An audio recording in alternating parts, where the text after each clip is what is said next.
what such and such like. I was like, I just know what they're like around me. Right.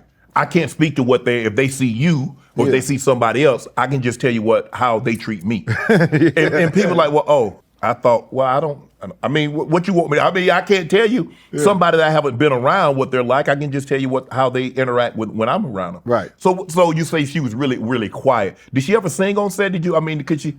I tell a story. One day I was on my way to the set and I had to always walk past the trailers. And I was walking past the trailers and I heard Whitney Houston singing she was playing Michael Jackson in the trailer. Mm-hmm. And man, it sounded like they was both in there singing together. It blew my mind. Damn. You know, she was in there singing. I'm like, damn. So that hurted, man. That really hurt me because I had just met her. Mm-hmm. You know, I did a previous video with her and Bobby Brown years ago, but I didn't get to meet her. This was the first time that I got to meet her. Mm-hmm. And oh man, she was such a beautiful person. You think somebody could beat Whitney in a versus battle? Hell no. Hell no. I doubt it. Shit. But you was also on the set with Beyonce in Fighting Temptations. I did a movie with Beyonce and Fighting. I actually worked with Beyonce on the Apollo. When I first did Showtime at the Apollo, Destiny Child was on the show. Really? Yeah. Damn. And I seen them before they became who they were, man. Did you know they were going to become that? You know what? I was so nervous from doing that show. I didn't even pay attention to them. And then later on, I was like, damn, that's the girl. That's them. Yeah. On 125th. You look at Beyonce Fighting Temptations. She was in, I think, Dreamgirls with Eddie Murphy. She was in the Austin Powers, one of the Austin Powers. Yeah. Are you surprised she's not doing any more acting? And then she's kind of focused on a music career and raising a family? No, you know, the acting world is something you got to want to do. Yeah. That's some shit that's... I think she scratch that itch and... Yeah, acting is different. It's some shit you gotta want to do. It's a different parlay. It's a different hustle. Sitting in trailers and that shit is different, man. It is. And I can just imagine. I can imagine doing a movie because I've been on commercials and the commercial is going to be 30 seconds and you're there a day and a half. You're there a day and a half, maybe even 2 days. So I can imagine a movie that's going to be 120 minutes or 150 minutes. I can just imagine. Yeah, it's a process. It's different, and it's different than performing on stage. Yeah. And when you performing on stage as a performer, whether you're a comedian, an actress, or a singer, you got control. That's your shit. Yeah. The acting, you sitting in the trailer waiting on them to literally call you and say, okay, it's your turn. Yep. 5 minutes. 5 minutes. 10 minutes. Sometimes you sit in the trailer and they come home and tell you can go home. Yep. Yep. It's different. It's a different hustle. So we gonna rap for the day. What you mean rap for the day? I've been here all day. We can finish this today. Welcome to the movie world. Someone that we had on the show that I know you're familiar with, Monique.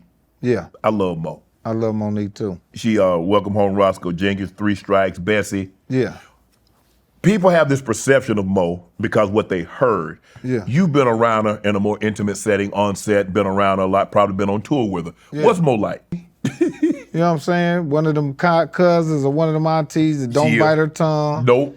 Gonna say how she feel. Yeah. But sweet, man. Monique, good people, man. Me and Monique, we did a comedy festival up in Montreal called Just for Laughs. Mm-hmm. And I didn't have no ride back home. And Monique and her mother and her brother, I rode all the way back to the States with them. Damn. Yeah, I rode all the way back to the States with them. She is a very motherly person. Yeah. Because off camera, Brother Shannon. Yeah. You know I'm praying for you. Off camera, huh? Yeah. Oh, Brother Shannon, I'm praying for you. Yeah. Hey. But see, she's another one. See, that's what I'm saying. In this business right here, people cross people in paths.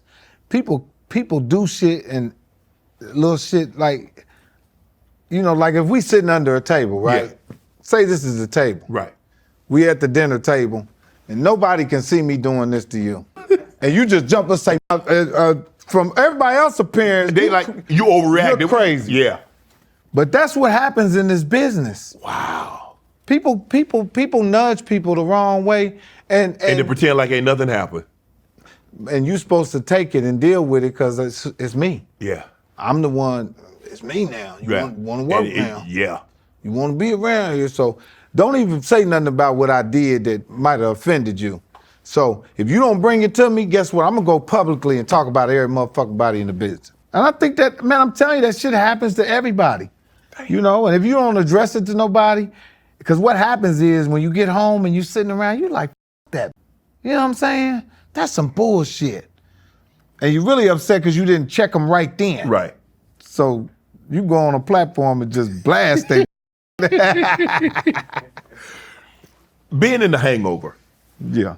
I ask a lot of people, and some people like, hey, an audience is an audience, a funny joke is a funny joke. Yeah. But is there a difference between a black audience and a white audience? Yeah. Hell yeah. Money. Craft service shit. You can see a whole bunch of differences.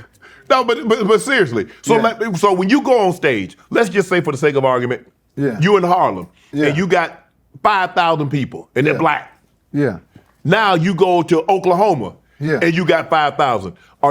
You got to tell different jokes. You do. You do.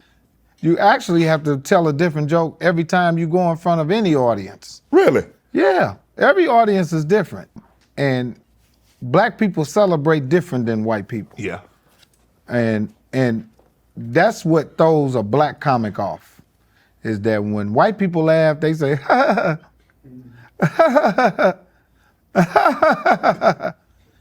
Black people, see what I'm saying? Niggas hit each other out there. Yeah, that's us. Yes. So, but that's how we are. That's how we are. That's our makeup. That's how we celebrate. So that shit'll throw a comic, because it did me like that. And I get off stage, I'm like, damn man, them motherfucking white people ain't laughing at me. Right. They laugh different. They laugh different. And that's like Dave Chappelle and them, they know how to do that shit. Man, Chappelle. They know how to master that. And see, my whole thing with I don't think white people trust me 100%. I mean, your background, I mean, you did, do some. But even if don't even know that, I guess they can see the arrest. Yeah, but you got little beady eyes. Hey, but you know what? That's the real truth. I said, guess what? Your success, it spans off of the trust, and white people, they let me in their house. I ain't gonna take nothing out of there. This time. No, back in the day I would. Had all their VCRs and TVs up at the front. Because that's how niggas used to do when they break your house. They bring everything to the front of the door and just set it there. Go make a bologna sandwich in the people's house. You've been on sitcoms. One on network television, Uncle Buck. Yeah. And now you're in the final season of the Upshaws. I love the Upshaw. Thanks, Creature, man. my favorite. Thanks, man. Creature be tearing you up, man. Hilarious, man. Creature be tearing you up, man. I ain't gonna even hold you on that one. Is there a difference? Do you have to, because like Netflix versus ABC, is there a difference in performing and how you do it on like a streaming platform versus a network television? Yeah, the streaming platform, you're able to be yourself more. Okay. I've always looked at network television as a commercial. Okay. It's a commercial for you to show who you are and to do other things, to ride in the parade on CBS, get other commercials and stuff. Because it's a commercial network. Right. It's a sale network. So if you do a television show on one of these main networks, that's what you are. You're really doing a commercial. Right. I want to ask people this, like when people get killed off, it was reported that you got killed off because you asked for a raise. Is that true? And which one? What was that show? Survivor's Remorse? Yes. No, I didn't get killed because that was LeBron's show. I didn't get killed. I didn't get off the show because I got another show, which was Uncle Buck on ABC. And I was a fifth lead on that show. I had to go for You got the bigger bread. even though the show didn't go, but I still had to take the chance. Right. That's why I wasn't on the show anymore. Right. But what they'll do on a show is if you're not on it no more, especially if you're black, they're gonna kill your ass. Is that written into your contract that you got to let them kill you off? Can you just not show up no more? No, they're gonna kill you without asking if you want to die or not. They're gonna get rid of your ass. The dude Michael Melly asked me that shit. The director, how do you want to die? I said, huh? We killing you on the show, so let me know how you want to die. I said, oh yeah, make it a car accident. Damn. That's how they do. How did the Upshaws come about? Because you got you and you got Wanda, in there, you got Duck. Duck, Kim Fields. Regina. You know, yeah, that's all I do is create, man. And You spend a lot of time doing that, huh? yeah, that's all I do is think of different scenarios, think of different television shows, movie ideas, and I take them. And when I write, I'm always writing casting at the same time. Mm-hmm. I'm writing with this person in mind. You know what I mean? So when it's time to pitch it, it matches. So I called Wanda. I said, man, First I called Wanda. She ain't called me back. I said, oh, this is some bullshit. You know, I started saying all kind of crazy shit. You know how you say some crazy shit. Then she called back. I felt bad as hell. I said, oh, Wanda done went Hollywood on her. She don't want to call me back. Yeah, I know she think I'm a Def Comedy Jam. Hello, Wanda. And I pitched her the idea, and she loved it, man. We went to Netflix, sold it, went for 6 years. Wow. We in our final year, man. And it was great to do, man. It really was. The kids got old on us. Yeah. You know. You said something very interesting. You said you always got these ideas in your head and you're always writing. Can you sleep at night? Because it doesn't seem like you can turn your mind off. No, not at all. I've been having sleep apnea my whole life. Because, you know, like I said, Shannon. You mean insomnia? Yeah, my insomnia, but... Sleep apnea is like you start breathing for an intermittent period of time. Yeah. Shut up, nigga. Here we go with this shit, man. I have sleep apnea also. You know? I do. I have insomnia also. The inability to sleep at night, you know, you stay Which awake. one I got? Insomnia. Sleep apnea is like you stop breathing for a period of time. Oh, no, nigga, I'm breathing. At You have to get that I machine. might not know it, shit. I might have to watch somebody watch me sleep Yes. now. Yes. So, right? Yes. Somebody told you that shit, right? Well, I did. I took the sleep test. That's And what I need to do. I stopped breathing for up to like 90 seconds at a time, which is not good. So I got fitted. I'm going to get the machine next week. Wow. I'm sitting there talking to a nigga that don't breathe. As I've always had it as a kid. Even like when I'm just sitting around, my sister used to always, boy, breathe. Stop holding your that's breath. just a human thing. People hold their breath and don't know it. But you can't hold your breath. You go meet your maker, you hold your breath at night because you. You're right. You're right. So you out of here. But I find that ironic. It's People hard that are to really sleep. creative. Yeah. And you say like you're constantly writing and you're constantly thinking. Yeah. It's hard. It's hard for me to turn my mind off. It is, because you're thinking about the next move. You are. And you work, and don't forget, Shannon, from where we come from childhood, we are always in survival mode. Yep. In our mind. Yep. That's crazy, ain't it? Yep. It is. Even if you successful. Bills paid, everything done, still surviving in your head. You are. Still trying to not fall, still trying to win. I'm never like Shannon. You don't, because I don't, because that's the way we were brought up. Yeah, surviving, trying to win. Shit. Of all the characters that you played, what's your favorite character? I used to say all about the Benjamins, but because I was so raw. But I played a role one time in a movie called Petey Green, and it was me, Don Cheadle, Chiwetel, and Taraji. And I played a guy in prison, and I love that role because you're a natural. It made me so honest, man. You know, some roles make you honest, man. I could feel it and smell it. I could touch it. I knew where I was. And it just did something for me creatively. But yeah, that's one of the roles that I really enjoy doing. I'm looking at some of the people that you've been on set with: Don Cheadle, Martin Lawrence, The Rock, Angela Bassett, Megan Good, Forrest Whitaker, Taraji, Danny Glover, Wanda Sykes. You mentioned Chiwetel. Yes. What's it like? I could just imagine, because I love Forrest Whitaker in The Godfather of Harlem.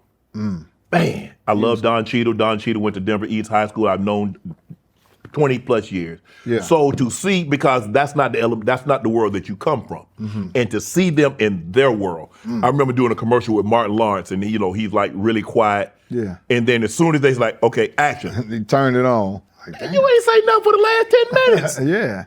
Now you. Yeah. That's the anatomy of an artist, man. You know, I think to live with the art, to live with being funny all day, you know, you want to have a cut on and cut off switch. That shit'll drive you crazy. Really? Oh yeah, or you'll be one of them dudes that's running around and can't cut it off all day. Right. That's Do people want you when they see you? Do they want you to be funny all the time? Hell yeah, they want me to be funny, and sometimes I'm not.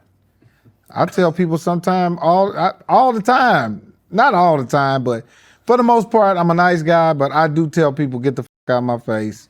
What you looking at? When people just stare at me and they know it's me, I'll just say, what the fuck you looking at? Cause say it. Just say, yeah, I might. Say it. Ask me, am I Mike Epps? Are you Mike Epps? You know what I'll say. You know the I am Mike Epps. Why would you just sit there? I hate when they do that. Just They might not be really sure. and just They don't know, Mike. man. It could be someone else. I'll be standing somewhere and the motherfucker say, man, are you Mike Epps? And I'll just do that. I'll just say, no, I'm not Mike Epps. And they'll say, stop playing. I'll say, well, motherfucker, yeah, well, stop asking me that. That shit bothers me right there. Why? Because I feel like they playing with me. It's like, I'm Mike Epps. I say, hey, Mike Epps, can I have an autograph? Don't sit there and just stare at me and do this shit. Because it make me do it back. I be looking at motherfuckers like this.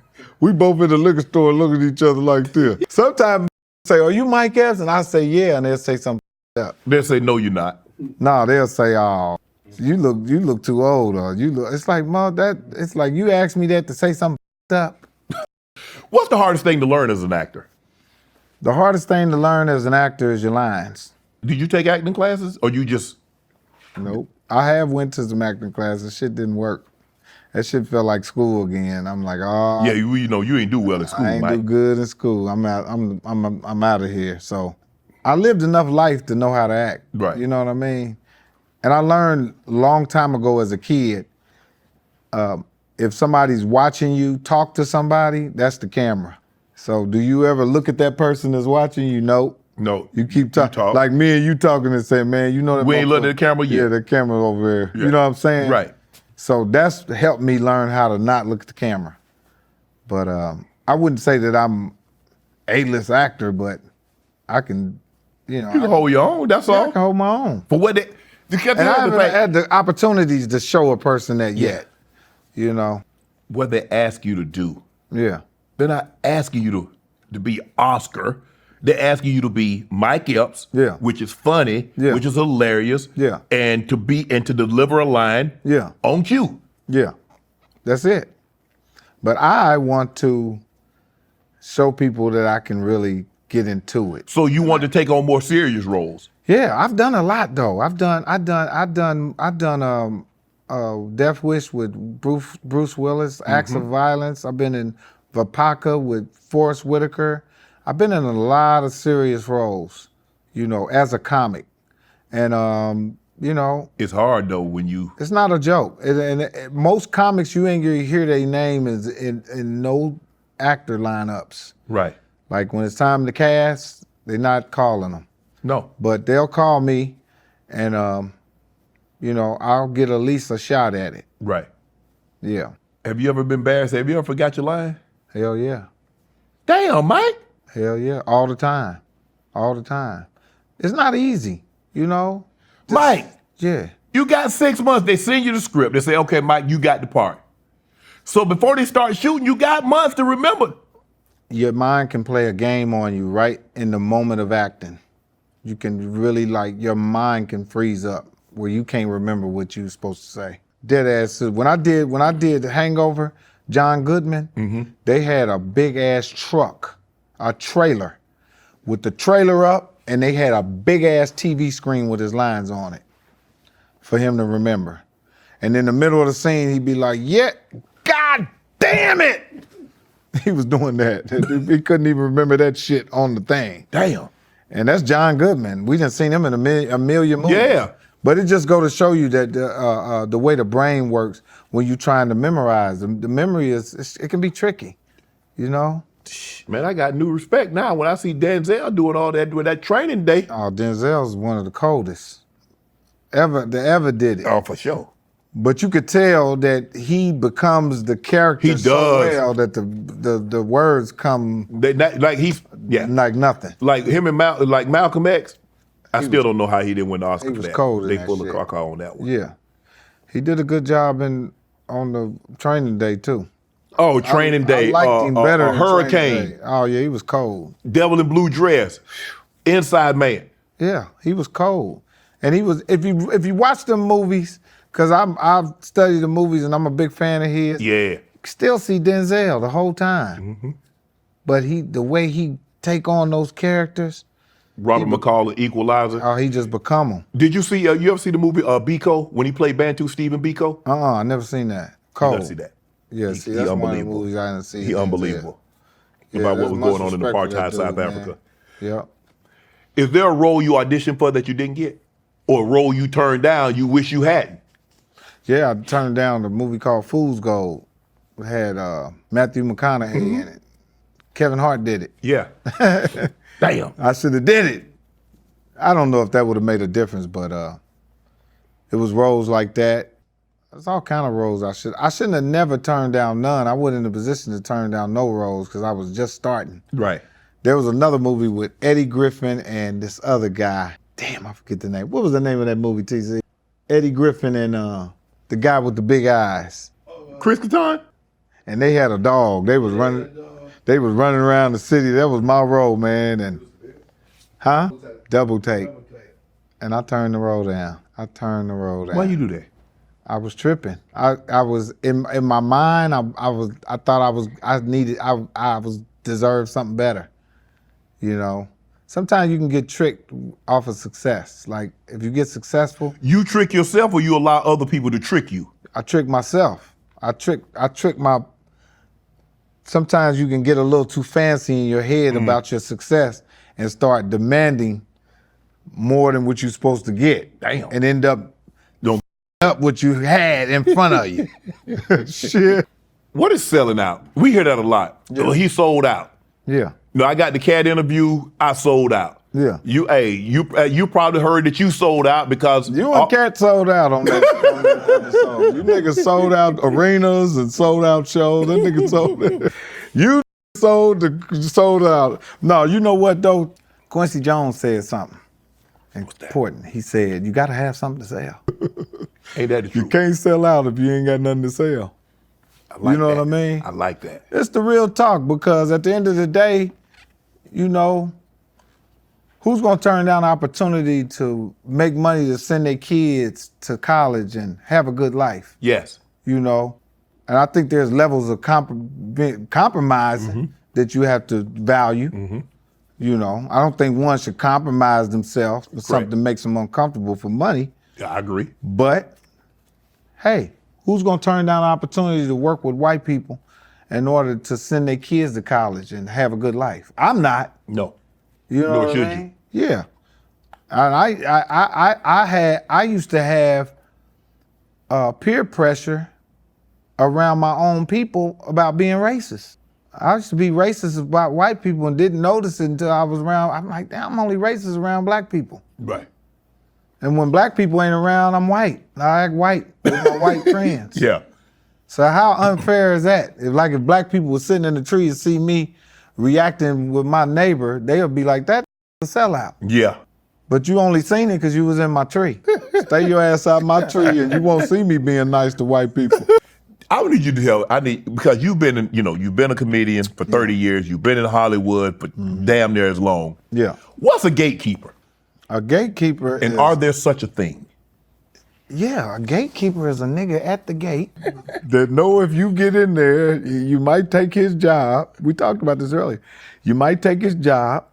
The people who are the people that are to be might see you and give you better opportunities than the next one. Right. And if I'm a guy, black guy, making money for a company who's dishing out a lot of money, and you bring my name up in an office, in a room, and I say, you won't be making money. It's just that simple. You believe they out there? What? Hell yeah. I'm the guy. I make money. I make money for your company, and you another black guy. And they bring your name up and they say, what about Shannon Sharp? And you sure you want to deal with that? You're not making no money, Shannon. until they catch this nigga doing something he ain't got no business doing. And then they gonna come back. Then they'll come back. Oh, Shannon. Yeah. People really do that. Hell yeah. In every aspect. Not only in the black community, I'm pretty sure they do it in the white community too. You know.